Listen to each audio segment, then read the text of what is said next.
It was January 6, 2020. I was in India. I was actually in a packed auditorium at University of Pune, one of the biggest and finest university in India. Listening a lecture given by a 7-year-old child. After nearly 1 hour of his lecture, there was a Q&A session. One of the professors of SP Pune University stood up and asked him a question, a very easy question.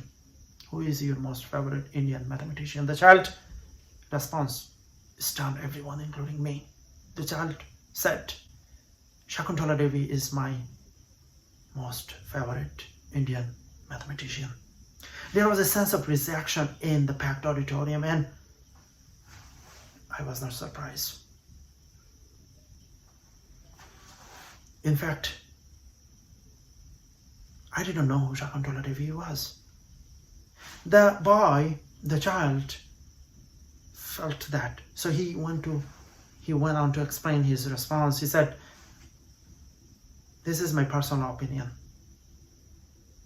I know that you expected me to say Ramanujan is my most favorite Indian mathematician, but I chose Shakuntala Devi over Ramanujan because I believe Shakuntala Devi was much talented than Ramanujan. The problem is that she was born in the wrong time. She was born in a dangerous time. Trust me, I love Ramanujan, the child said. I love Ramanujan. I love him so much that I watched The Man Who Knew Infinity twice, and I read his book, The Last Note, 3 times. In fact, I have The Last Note in my pocket right now while I was giving the lecture.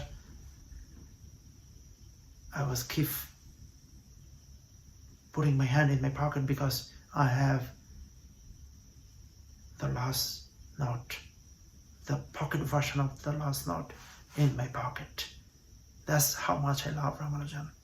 But I still think that Shakuntala Devi is much more talented than Ramanujan. She wasn't much more accomplished, but she was much more talented. I did not like that response. I was disappointed. So I went to SP Pune University Library to do the investigation. I personally believe that Ramanujan is not only the #1 Indian mathematician, but he is one of the biggest mathematicians of all time in the world, upon whose shoulders other mathematicians have stood. So, putting someone above Ramanujan, totally unacceptable. Fortunately, I found 2 books in the SP Pune University Library. After my initial research, I realized that how foolish I was. I realized that Shakuntala Devi was really born in a wrong time. In fact, she was born in a dangerous time. She was born in 1930. The time was very dangerous for a girl to born in India. It was exactly 54 years after Ishwar Chandra Vidyasagar somewhat unsuccessfully tried to affiliate the status of women in India. It was the time when Ishwar Chandra Vidyasagar unsuccessfully tried to ban the burning of women widow alive.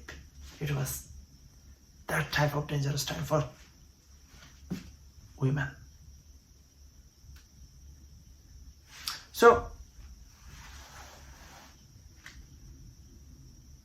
it did not surprise Shakuntala Devi's father when Indian society rejected Shakuntala Devi's talent in 1935, when at 5-year-old she was able to solve complicated mathematics problem.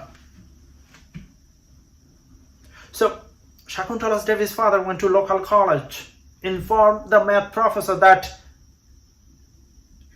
he has a daughter who can solve very complicated math problem. The math problem that the school math teacher can solve. The local college professor refused to believe him and call him liar, that he was lying to them. So Shakuntala's father realized that the discrimination against women was coming from all directions, coming from the temple, coming from the society, coming from the upper caste, and even coming from the colleges. Devi's father realized that her daughter at age 10 can solve a very complicated math problem that even college professor cannot do. He went to the university math professor, Indian University math professor, to inform them. But they also refused to recognize, even interview Shakuntala Devi. So, Indian society did not recognize her talent in 1940, not even 1950, not even 1960, not even 1970. She had to wait 60 years. However, 60 years, the recognition did not come from India. It came from England and America. In 1988, Professor Johnson invited her in the United States.